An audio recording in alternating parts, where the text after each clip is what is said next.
Organic matter includes the living, dead, and very dead material in the soil.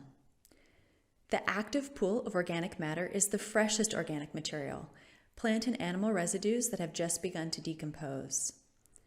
This dynamic part of soil organic matter tends to be highly related to nutrient supply, improved soil structure, water infiltration, and stimulation of microbial activity. It is a measure of the small portion of the organic matter that can serve as an easily available food source for soil microbes, thus helping fuel and maintain a healthy soil food web. One way to measure active carbon is permanganate oxidizable carbon. This is a field demo adapting a laboratory technique.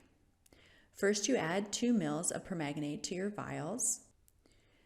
Then add 18 mL of DI water to each tube, filling to the 20 milliliter line.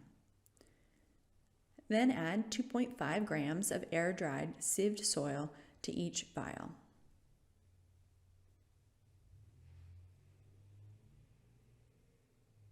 Shake for 2 minutes at about 2 strokes per second. Let stand for 10 minutes, allowing the soil to settle. Add half a ml of the liquid from the upper part of the suspension to a second tube of 50 mL of distilled water. The permanganate oxidizes the active carbon and loses some of its color.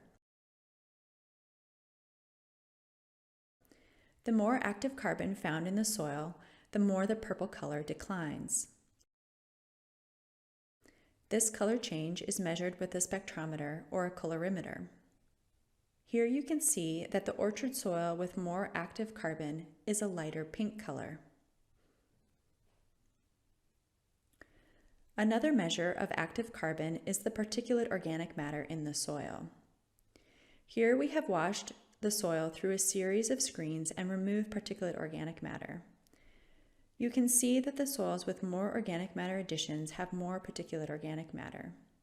Organic matter additions such as compost, organic nutrients, grass clippings, and wood chips are important to build the active carbon pool of our organic matter, as well as stable organic matter over time.